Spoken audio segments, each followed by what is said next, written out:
দেখুন বন্ধুরা, আপনাদের দাদা ভাই আজকে চিংড়া মাছ নিয়ে এসেছে, সাইজটা দেখুন। নমস্কার বন্ধুরা, নীলি রান্নাঘরে সবাইকে অনেক অনেক স্বাগত। বন্ধুরা, আজকে দেখুন চিংড়া মাছ নিয়েছি আর সাথে নিয়েছি মুসুরির ডাল। আজকে চিংড়া মাছ দিয়ে মুসুরির ডাল দিয়ে দুর্দান্ত স্বাদের একটি রেসিপি শেয়ার করতে চলেছি। আপনারা স্কিপ না করে পুরো ভিডিওটি দেখতে থাকুন। মাছটা খুব ভালো করে বেছে ধুয়ে রেডি করে নিয়েছি দেখুন। এবার আমি মাছের মধ্যে নুন হলুদ মাখিয়ে নেব। দিয়ে দিচ্ছি নুন পরিমাণ মতো, দিয়ে দিচ্ছি হলুদ গুঁড়ো পরিমাণ মতো। খুব ভালো করে নুন হলুদ মাখিয়ে নিয়েছি। এবার আমি মাছটা ভেজে নেব। মাছ ভাজার জন্য কড়াইয়ের মধ্যে দিয়ে দিচ্ছি সরিষার তেল পরিমাণ মতো।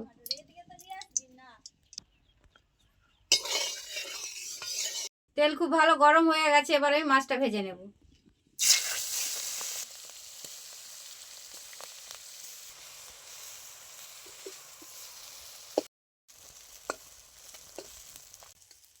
চিংড়ি মাছগুলো খুব ভালো করে লাল লাল করে ভেজে নিয়েছি, এবার তুলে নেব।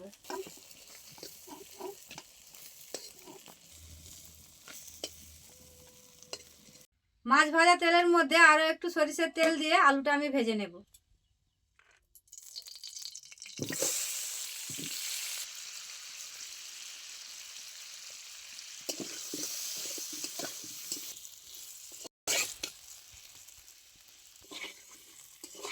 নুন হলুদ দিয়ে আলুটা খুব ভালো করে লাল লাল করে ভেজে নিয়েছি, এবার তুলে নেব।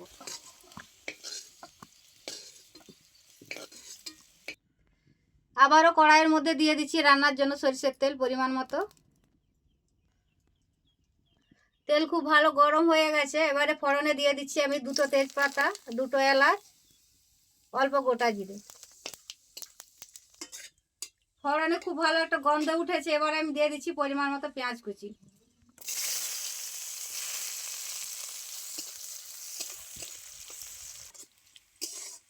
পেঁয়াজটা খুব ভালো করে লাল লাল করে ভেজে নিয়েছি, এবার দিয়ে দিচ্ছি আদা রসুন বাটা পরিমাণ মতো।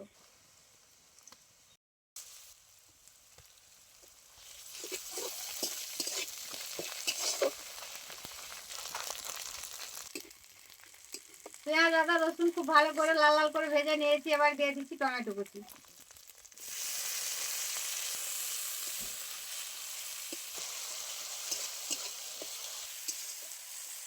টমেটো দিয়ে বেশ কিছুক্ষণ কষিয়ে নিয়েছি, এবার দিয়ে দিচ্ছি লঙ্কার গুঁড়ো হলুদ গুঁড়ো পরিমাণ মতো।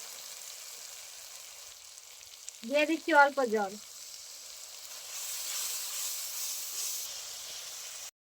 একই সাথে দিয়ে দিচ্ছি আগে থেকে খুব ভালো করে ধুয়ে রাখা মুসুরির ডাল।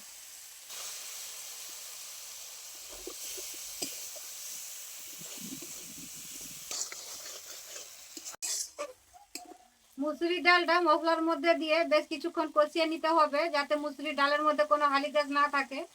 তো খুব ভালো করে কষিয়ে নিয়েছি, এবার আমি দিয়ে দিচ্ছি ভেজে রাখা আলুটা।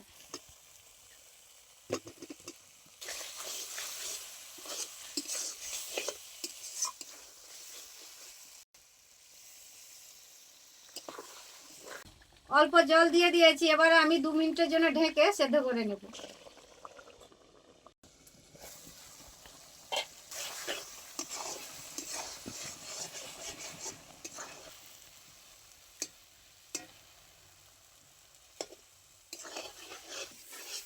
মুসুরির ডাল আলু খুব ভালো করে সেদ্ধ করে কষিয়ে নিয়েছি, এবার দিয়ে দিচ্ছি পরিমাণ মতো জল।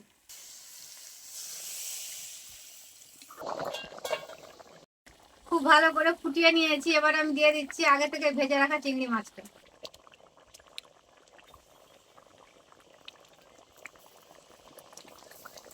দিয়ে দিচ্ছি স্বাদ মতো নুন।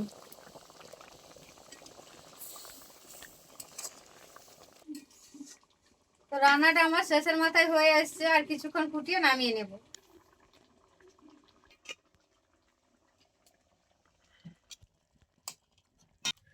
নামিয়ে নিয়েছি, এবার আমি দিয়ে দিচ্ছি অল্প গরম মশলার গুঁড়ো।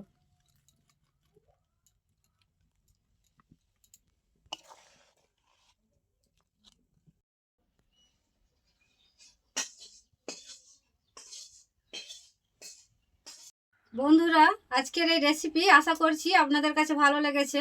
যদি ভালো লাগে অবশ্যই লাইক কমেন্ট করবেন এবং আমার পাশে থাকবেন, এবং আপনারা ভালো থাকবেন। দেখা হচ্ছে অন্য কোনো রেসিপিতে।